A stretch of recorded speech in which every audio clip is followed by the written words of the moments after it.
Assalamualaikum warahmatullahi wabarakatuh. Ketemu lagi dan jumpa lagi dengan Jajasip Channel. Pada kesempatan ini saya akan menyampaikan tutorial yang berkaitan dengan pembuatan daftar isi yang otomatis dengan menggunakan fungsi tabel of content yang ada pada menu reference. Ini sangat bermanfaat ketika kita membuat sebuah naskah atau dokumen yang banyak, sementara nanti daftar isi dibutuhkan, sehingga bagaimana ketika dokumen berubah, kemudian daftar isi pun juga ikut berubah. Nah, di sini kita akan memulainya dengan pengaturan dokumen terlebih dahulu, yaitu di layout. Nah, di sini di page setup kita hanya menggunakan contoh saja ya. Kita menggunakan paper size-nya yang B5 ya. Jadi biar ukurannya kertasnya kecil sehingga nampak tulisannya itu banyak, padahal sedikit ya. Nanti untuk kasus yang realnya terserah kalian menggunakan A5, A4 atau F4 dan sebagainya, sama aja ya. Nah, ini sebagai contoh kita akan menggunakan B5. Kemudian untuk marginnya 1,5 cm untuk top, left, bottom, dan right. Kemudian kita gunakan portrait. Kalau sudah, kita pilih OK. Nah, kemudian kalian ketik seperti yang ada pada layar ya. Mulai dari kata pengantar, kemudian di sini ada puji dan syukur, penulis panjatkan, dan bla bla bla seterusnya ya. Jadi silakan diketik ya, kemudian ketik sampai ke bawah. Ini halaman daftar isinya. Ikuti aja seperti ini contohnya. Nanti isinya kosongkan saja, abaikan. Kemudian di halaman ketiga kalian bikin seperti ini. Pengertian riset pasar ya. Ini sesuaikan aja seperti ini tampilannya ya. Kemudian ini untuk poin-poinnya titik-titik aja biar cepat ya. Karena nanti kita akan mengenalkan fungsinya. Kemudian poin berikutnya ini poin B, tujuan riset pasar. Seterusnya dan seterusnya seperti ini ya. Sampai selesai. Nah, kalau penulisannya sudah beres, kita sekarang masuk ke penggunaan fungsi ya. Ke penggunaan fungsi. Pertama, untuk menampilkan halaman seperti biasa ya, kita munculkan dulu halaman seperti yang ini ya. 1, kemudian 2. Ini caranya seperti biasa. Di sini ada pilih menu insert. Kemudian di sini ada page number ya. Kemudian ada bottom page. Kemudian bisa pilih yang bagian tengah ini ya. Bebas, silahkan sesuai selera. Nah, ini sudah ada. Nah, kemudian kita sekarang akan mengatur headingnya ya, untuk nanti mengotomatiskan pada daftar isi. Pertama kita aktifkan dulu view-nya, kemudian kita aktifkan navigation pane, sehingga nanti kalau misalkan headingnya udah aktif, di sini akan muncul ya. Pertama adalah yang akan muncul di daftar isi adalah kata pengantar. Kita blok dulu kata pengantarnya seperti ini. Kemudian di sini ada menu home. Nah, kemudian di stylenya ya, di stylenya ini kita pilih heading. Jadi kalau misalkan heading ini digunakan untuk judul halaman yang paling utama. Misalkan sini heading ya, heading 1. Nah, kemudian di sini jenis fontnya kalau misalkan berubah seperti yang awalnya, di sini kan Times New Roman, sementara ini berubah jadi Comic Sans ya. Kita rubah lagi aja. Ini misalkan jadi Times New Roman.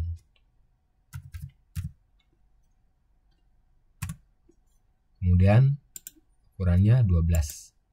Kemudian dengan bold ya, ditebal. Nah, kemudian rata tengah. Ini seperti biasa ya. Sehingga ketika sudah kita aktifkan heading satunya, dia masuk ke navigation pane ini. Jadi ini sudah aktif, nanti bisa ditarik ke daftar isi otomatis ya. Kemudian kita scroll lagi ke bawah. Di sini ada daftar isi. Nah, daftar isi belum masuk ke sini. Berarti ini belum diaktifkan. Ini kita blok daftar isinya. Kemudian ini sama ya posisinya di heading 1. Nah, kemudian kita rubah lagi jenis fontnya jadi Times New Roman lagi, sama ya, seperti dasarnya. Kemudian kita rata tengah, kemudian kita tebalkan lagi. Nah, ini udah aktif ya.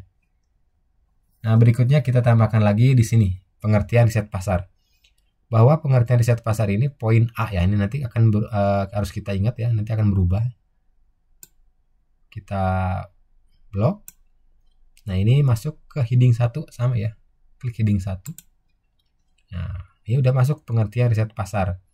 Nah, cuma huruf A-nya hilang. Nah, tinggal kita ketik aja A titik spasi. Kemudian jenis fontnya kita atur jadi Times New Roman. Kemudian di sini angka 12. Font apa jenis ukuran fontnya. Kemudian ini biasakan lagi, samakan lagi seperti awal ya. Nah, kalau mau kita tebalkan tinggal tebalkan lagi. Nah, seperti ini.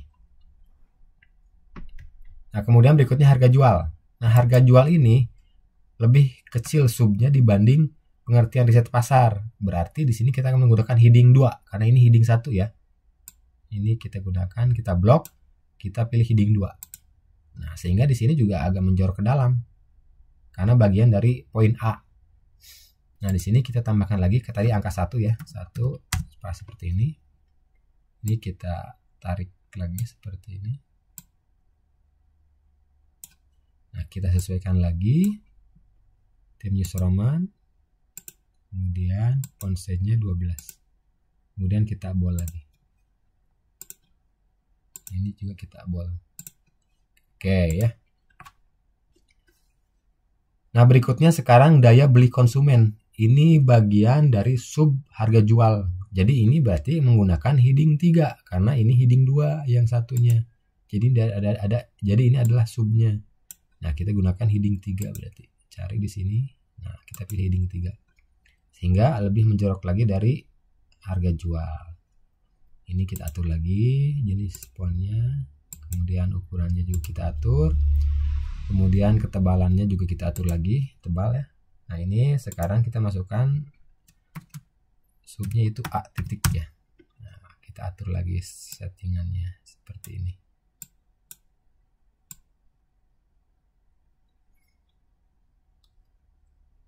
Kemudian untuk warna ya, kalau berubah kita sesuaikan lagi. Nah, yang ini yang poin A ini akan otomatis berubah ya. Nah, kita buat lagi heading 3 ya, kita blok lagi. Pilih heading 3.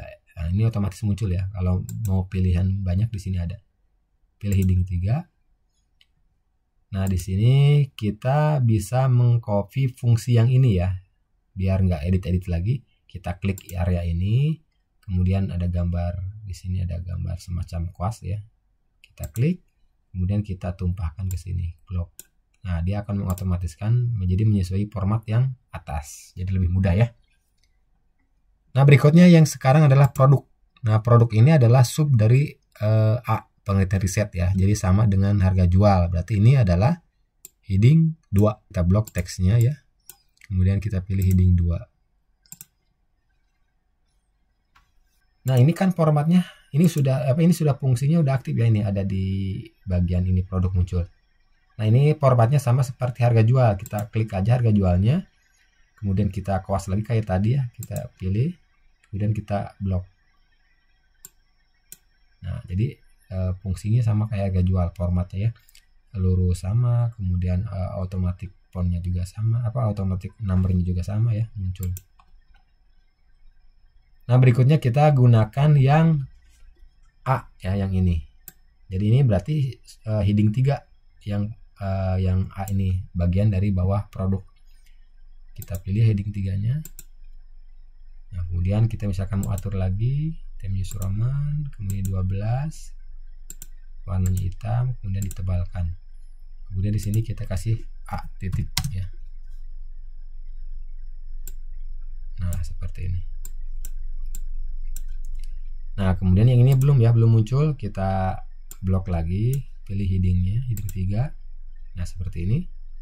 Nah, kita gunakan format yang ini karena tadi udah diatur ya. Kita klik, kemudian pakai kuas lagi, kemudian kita tempel lagi seperti ini sehingga nanti otomatis P dan muncul di sini. Dan lakukan seterusnya pada poin-poin berikutnya ya. Misalkan ini tujuan riset, berarti ini heading 1 ya.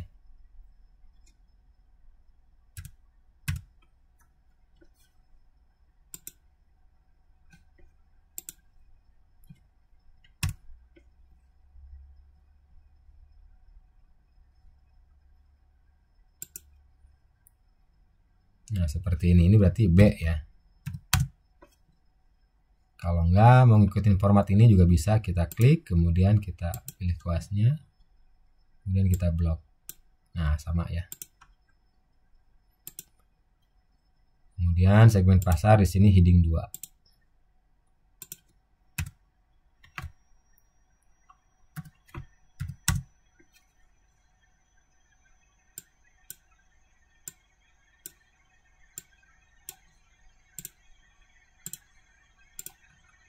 Kemudian di sini ada segmentasi pasar.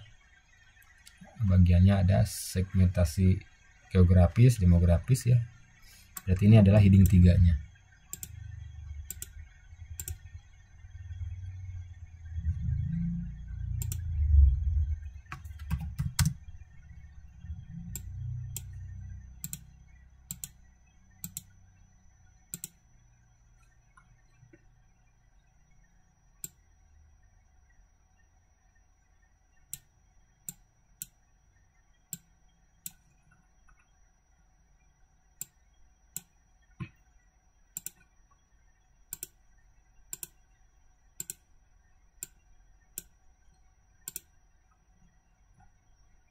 Nah, ini segmentasi pasar, kemudian ini analisis penjualan. Kita pakai kuas aja ininya, kita klik format kuasnya, kita aktifkan, tinggal ke sini.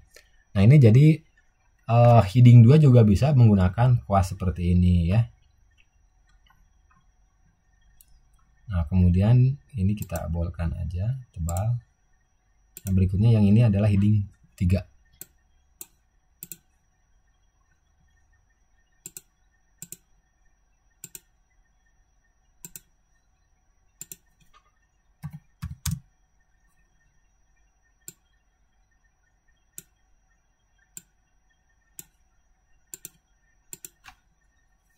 Kita formatnya samakan. Nah, ini sudah beres ya untuk pengaturan headingnya. Nah, sehingga muncul di sini. Sehingga kalau di sini halamannya banyak, memudahkan kita untuk proses pencarian ya. Oke, kalau sudah, kita masuk ke paling awal lagi, balik lagi ke daftar isi. Nah, di sini kita buat nih daftar isinya di sini. Caranya bagaimana? Di sini ada menu reference ya. Nah, ini yang paling utama. Kemudian pilih table of content. Kemudian di sini pilih automatic untuk table of content. Klik aja. Sehingga muncul area ini. Ya. Ada kata pengantar, daftar isi. Ini otomatis muncul ya. Ini otomatis muncul. Nah, ini nanti bisa berubah kalau misalkan halaman juga berubah. Misalkan ini kan pengertian riset itu ada di halaman 2 ya. Nah, ini halaman 2. Coba kalau misalkan kita enter ke halaman berikutnya. Ini kan ada di halaman 3 nih ya, pengertian riset itu ya. Nah, di sini pengertian riset ini akan berubah kalau misalkan di sini kita update. Ini kan masih di halaman 2 ya. Ini akan berubah jadi halaman 3. Kita pilih update table, kemudian kita pilih OK, sehingga akan berubah jadi halaman 3 pengertian riset ini. Sehingga nanti kalau misalkan banyak halaman ke bawah, misalkan sampai ratusan halaman, kita nggak bingung merubah-rubah halaman. Kita tinggal pilih update tabel, kemudian update page nomor only ya. Nah, ini juga pencariannya kita harus menuju ke halaman tertentu lebih mudah, tinggal klik ini, langsung ini menuju ke yang kita klik navigasinya ya. Ini juga bisa kita kelompokkan seperti ini.